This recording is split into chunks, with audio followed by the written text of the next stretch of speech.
Bueno, en relación, obviamente llegamos al último eslabón de esta cadena de movimiento que desarrolla Kurosawa, partiendo de lo que es la instancia de dirección del rodaje, donde se controlan los factores corporales, climáticos, arquitectónicos. Luego la cámara, que grafica toda esta instancia, y obviamente el último eslabón será el montaje. Entenderán por consecuencia lógica que no vamos a tener un montaje menguado ni lento, sino que el montaje que va a acompañar a este dinamismo extremo de las demás instancias será un montaje muy veloz, basado sobre todo en el corte, ¿no? No tendremos un montaje de fundido, sí en alguna ocasión cuando se quiere representar el paso de un tiempo, pero sobre todo será un montaje de un corte abrupto, incluso de un corte que la mayor parte del tiempo aparece invisible, ¿no? No lo podemos detectar por un par de métodos utilizados por Kurosawa. Se genera un sentido de continuidad en relación a ese impulso de ese movimiento, de esa sinergia. Es decir, Kurosawa aprovecha el impulso de los cuerpos para en el medio hacer el corte de montaje y que ni siquiera lo veamos y que podamos apreciar todo como una gran continuidad. ¿Cómo lo hace? Bueno, con dos técnicas. Una técnica es lo que se dice una especie de, justamente, búsqueda de continuidad, de refuerzo del movimiento, porque en el momento que corta Kurosawa es el momento de mayor movimiento de un cuerpo. Es decir, supongamos que se mueve un cuerpo o todo un entramado, todo un grupo. En el momento de mayor movimiento, en el momento en el que el movimiento es más intenso y que nosotros los espectadores nos estamos dejando llevar por ese señuelo que es el movimiento corporal, en el medio introduce un corte muy rápido para cambiar la perspectiva de la cámara y continúa la línea de movimiento que venía trayendo del plano anterior, ¿no? Entonces, por ejemplo, voy a tratar de hacerlo acá gestualmente, un movimiento que viene en este sentido y que Kurosawa quiere representar, por ejemplo, con un plano acá, cuando va a hacer esta curva, como obviamente no lo puede hacer con la cámara, introduce el corte, cuando está haciendo esto, introduce el corte acá y el corte siguiente aprovechará ese impulso del cuerpo para seguir esa línea, para continuar esa línea buscada y que por una cuestión de movilidad de cámara y de recursos no puede realizar. Ese es un montaje de continuidad, de asociación de movimiento en base a la continuidad.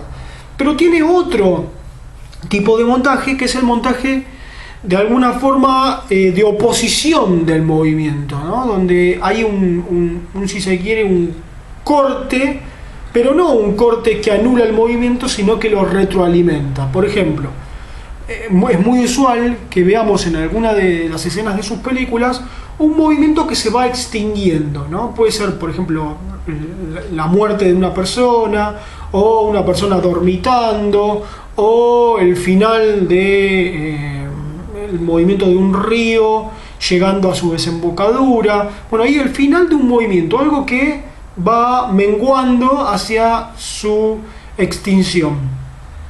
Y el plano de alguna forma se va sosteniendo sin ningún movimiento de cámara, sin ningún corte de montaje, va quedando como testigo del final de ese movimiento. Bueno, aparece el corte en el momento en el cual estamos con el mayor compromiso emocional hacia esa extinción, muchas veces dramática, de ese movimiento, porque significa un fin de algo.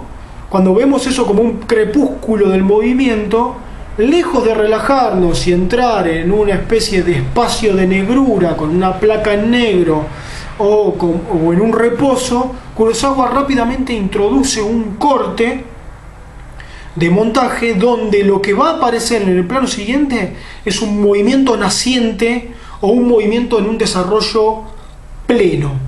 Entonces, a un movimiento que está decayendo como una curva y se está extinguiendo un plano, el corte y el plano siguiente será con un movimiento hacia arriba o lineal un movimiento creciente o un movimiento en un desarrollo pleno. Así, lo que hace Kurosawa es generar una especie de ciclo infinito, ¿no? Como el final de una acción no significa solamente el final de esa acción, sino significa el impulso mínimo que tiene el final de esa acción, pero significa el inicio de una acción nueva, generando sus películas. Tienen en algunas circunstancias una fisionomía de continuidad de montaje como si fuera una línea, pero en algunas otras instancias tiene una, si pudiéramos verlo como si fuera un electrocardiograma, ¿no? Como si fuera una especie de línea geométrica. Bueno, en muchas instancias es una línea recta donde hay una continuidad de montaje, y en otras instancias es una especie de curva, ¿no? Donde la caída de una curva rápidamente genera la subida en otro plano, en otra secuencia, en otra escena.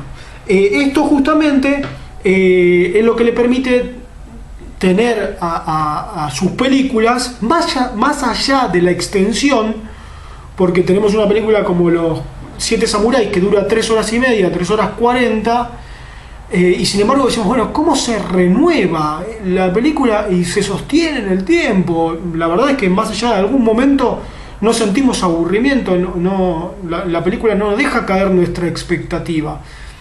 No lo podría hacer con una línea de movimiento continuo, porque llega un momento que uno también se agota de eso, mucho menos con una línea de ausencia de movimiento, ¿no? Menguante, reposado 3 horas y media, nos dormimos.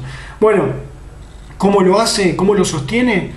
Con las variaciones. Por momentos una continuidad, por otros momentos el renuevo, ¿no? La renovación de esta línea narrativa, de acción y emocional, obviamente, que generan en el espectador. Entonces, cuando parece que una escena está terminando y vendrá un descanso, rápidamente viene una subida y se retroalimenta la expectativa del espectador.